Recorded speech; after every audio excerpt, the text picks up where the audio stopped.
This is Tommy. Tommy is a student at the Little Lighthouse, a local preschool for children with disabilities aged birth to 6.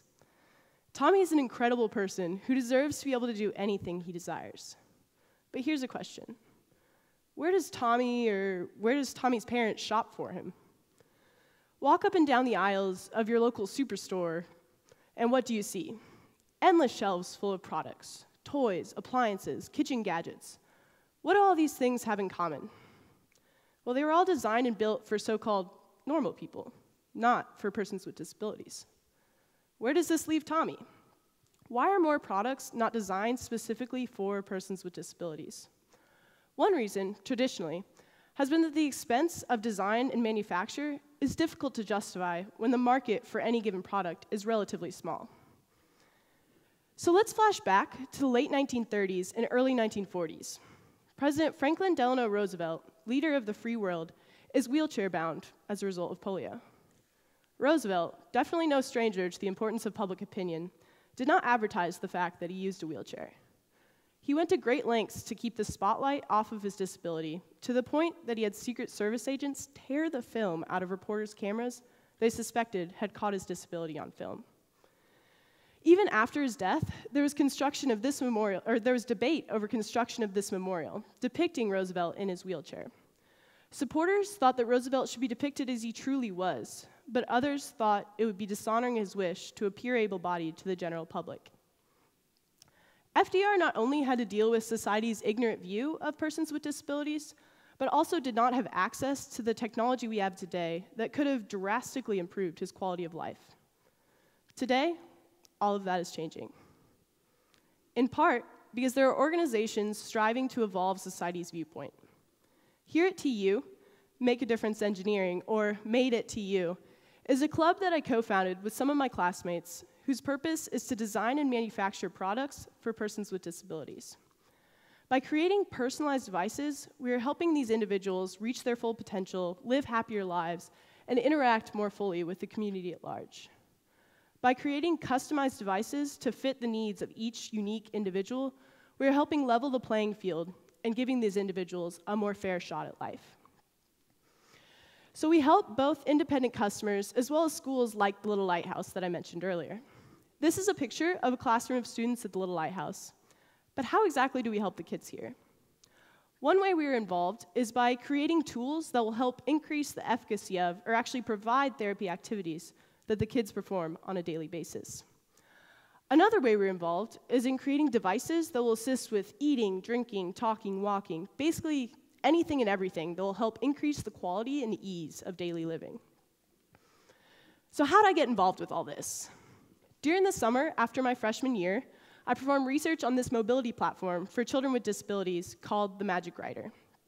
At the same time, I began volunteering at the Little Lighthouse, and I've continued to do so ever since. I'm consistently inspired and motivated by the kids in my class to be both a better engineer and a better person. During my summer research project, my largest challenge was to create a large, durable, complex-shaped body without the use of an expensive mold. This research was important because this type of therapy can help kids develop motor skills, depth perception, self-esteem, and it's even been shown to lead to speech development. So how was I going to do this? I just wanted to make one.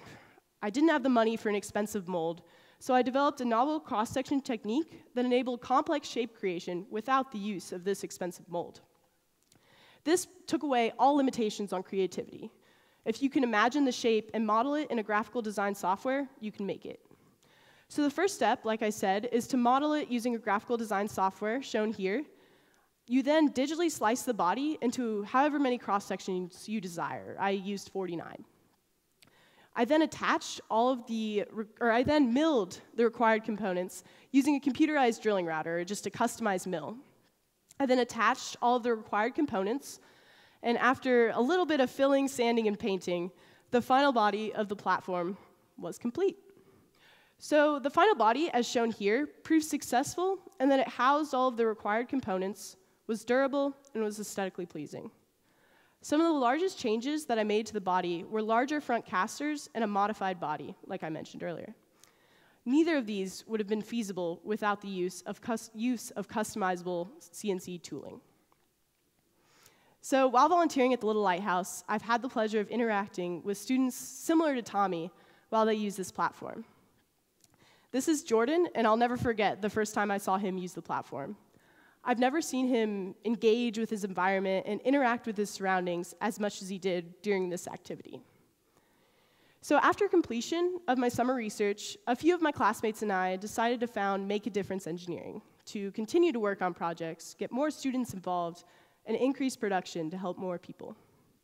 In the last year and a half, I'm happy to say that the club has gone from this to this, doubling in size both in its members and in its number of projects. Speaking of projects, here are a few have made it to use past and current projects. Here we have the Honeycomb Hollows, which is a large series of stacked hexagons that the kids and adults just love. It's a really fun way to increase childhood development of motor skills, problem solving, and confidence, and it's a hit. Next, we have the Tandem Trike, which is a tricycle that allows an adult with a developmental disability or a visual impairment to ride a tricycle for the first time.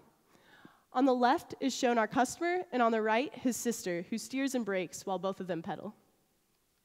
Next up, we have the Light Sensory Room, which is a sensory room for kids with a wide range of visual impairments. It helps these kids develop object permanence and depth perception. Here we have the Surf and Tube Slide, which is another really fun way to increase childhood development using nervous system and sensory stimulation. And finally, we have the Vocal Rehab Toy, which is a device that allows deaf or hearing impaired children to learn to speak by converting their vocal sounds to visual patterns that are projected onto the wall. And here's an example of some of those visual patterns, and you can see how this feedback can really help the kids learn quickly. So all of the projects that we have worked on and are working on share a common theme: personalization and customization specific to an individual or a small group of customers. These features are crucial to helping persons with disabilities reach their full potential. Every person is unique and can only receive his or her maximum benefit from a device that is customized to exactly what he or she can do. If you were left-handed, you wouldn't want to wear a right-handed baseball glove, would you? It's the same thing here. The only way that we've been able to affordably maintain quality and achieve this high level of customization is with what is sometimes termed the maker revolution. 3D printing, CNC machines, and do-it-yourself electronics have completely changed the way that we are designing for persons with disabilities. It is now affordably realistic to create a unique device for any individual who needs one. Beyond that, it's realistic for anyone to create a unique device for anyone else. Beyond that, all that is needed is an awareness of this need and a little bit of engineering ingenuity. So of the projects I've presented, none could have been feasible without the modern tools of the maker revolution. Here we have customized milling. We have plasma cutting for the brackets and other components.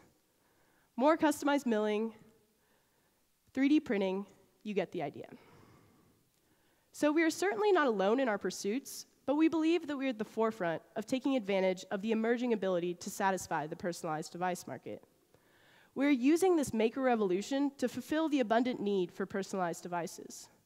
We're helping level the playing field and improve society's view of persons with disabilities. So I challenge each of you. The maker revolution makes it possible for anyone and everyone to be a designer, a fabricator, a life changer. What could you do with this power? What could you make that would help a neighbor, a friend, or a coworker? This is just one example of a group of students that are using emerging do-it-yourself technology to help improve the lives of others. What will you do? Thank you.